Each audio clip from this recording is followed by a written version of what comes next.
Alors en fait, déjà, la science-fiction, on peut penser à lancer des termes qui ont amené la science à évoluer. On peut penser à robot, on peut penser à quoi, et on peut penser maintenant à tricorder. Un tricorder, vous savez ce que c'est dans... Tricorder. Vous n'avez pas regardé Star Trek? Voilà, c'est dans Star Trek, absolument, Monsieur Spock. Moi non plus, il promène son tricorder sur les gens qui sont malades, et en quelques instants, vous dit, voilà, vous avez telle maladie.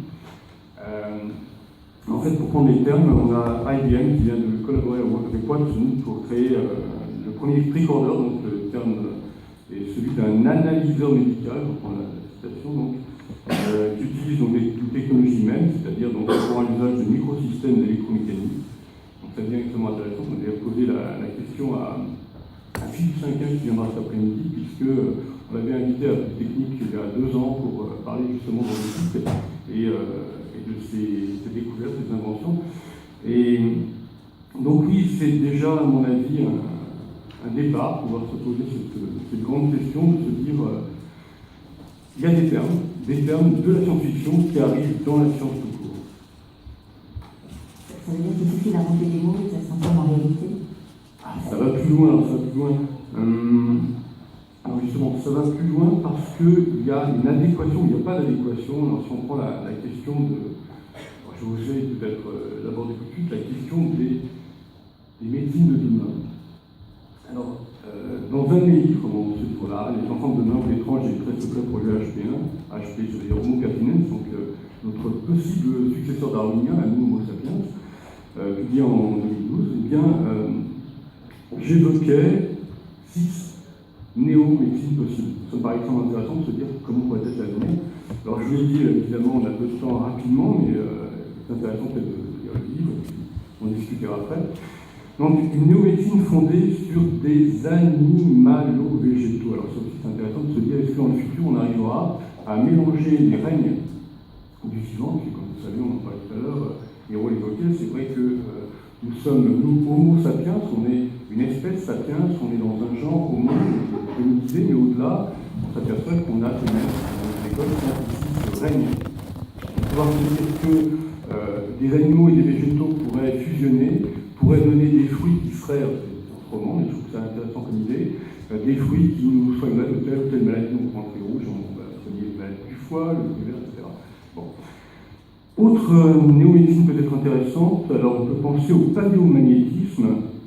Parce qu'on s'aperçoit bien, on a eu plusieurs travaux de recherche ces dernières années, que nous sommes sensibles au changement, par exemple au niveau du Soleil, donc notre étoile locale, selon son magnétisme, et bien nous, petits bestioles qui apparaissons sur cette planète Terre, nous sommes plus ou moins sensibles à ceci ou à cela.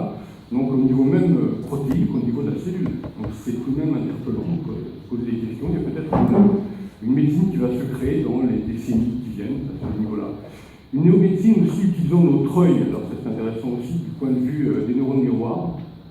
On ne sait presque rien sur l'œil humain. Bon, évidemment, on connaît le principe ONOF, la rétine, on sait le mécanisme de la bactériorhodopsine qui a été copié par la machinerie biologique des sapiens depuis même avant sapiens, depuis l'évolution, je dirais, depuis il y a 4 milliards d'années. Mais ce qui est intéressant de se dire que cette machinerie, elle aurait peut-être, au niveau de l'œil, d'autres fonctions. Et là, lesquelles? Peut-être des fonctions réparatrices de l'organisme lui-même à partir du système visuel. Donc il y a beaucoup de chemins d'expérience là-dessus. Quatrièmement, une néomédecine non comparative fondée sur l'exobiologie. Alors là, je vais prendre un petit jeu d'ailleurs intéressant parce que là, je suis sur la terminaison, la finalisation d'un roman de science-fiction concernant les gens allant sur Mars. Mais bon, justement, on consiste à combattre des souches microbiennes terriennes depuis des combats menés à l'extérieur.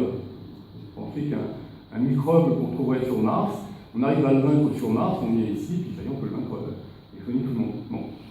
Alors, encore d'autres hypothèses, cinquième, donc une néomédecine épigénétique cette fois, à effet réparateur, ce que disait Miro il y a quelques instants, donc de brins d'ADN cassés. Alors, comme il le disait, en général, on a un système à double brin. Il faut penser à des mécanismes qu'on appelle des circuits, je ne vais pas rentrer dans les gros mots, mais en fait, on est devant, à l'intérieur de la cellule, des processus qui permettent de réparer. Et c'est ça qui est intéressant, ça revient vers mon domaine de la neuroconnectique, en se disant qu'on a une discipline qui se développe d'ailleurs ces derniers temps, donc ce souvent appelé neurogénétique, c'est-à-dire se dire que, contrairement à ce qu'on a fait longtemps, c'est justement là aussi une amie que j'avais invitée à Polytechnique pour parler d'épigénétique,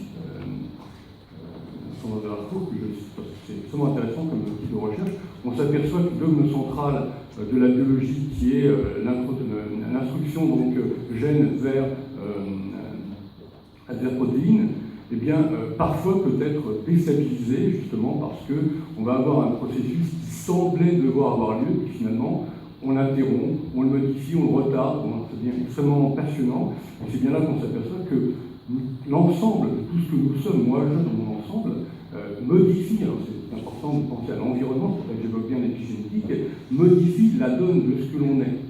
Et on vient encore ce que j'ai dit ce matin, ce que vient de redire Miro, à savoir qu'on n'est pas du tout égaux sur le plan de la santé, mais par contre, on peut nous fournir des efforts pour booster notre propre santé individuellement, et peut-être même collectivement.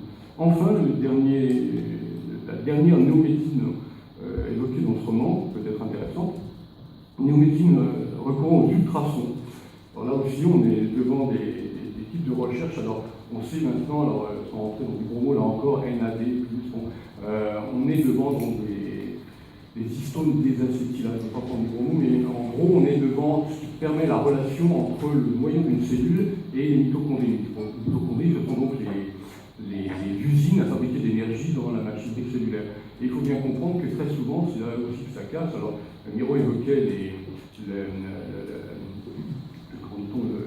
l'oxydoréduction, enfin les radicolytes, eh bien justement, la problématique elle est là, c'est qu'on doit se rendre compte que cette machinerie s'use à ce niveau infiniment petit. Donc il faut se dire comment la réparer. Et là, il y a des hypothèses, là encore, qui vont vers, en l'occurrence, donc, ces ultrasons. Voilà. Enfin, aperçu de la science-fiction qui peut apporter des émerveillements vers la science. L'équilibre, ça me parle, il y en a dans ma crème du jour. Alors, jusqu'à présent, on commence à parler maintenant de médecine qui n'est plus là pour soigner, pour réparer, mais une médecine pour optimiser, pour prolonger, pour améliorer, pour augmenter l'être humain. Alors, comment vous voyez cette augmenter quelles sont à la fois ses aptitudes physiques et puis éventuellement psychiques aussi, et même psychologiques, et quelles sont ses limites? Miroslav.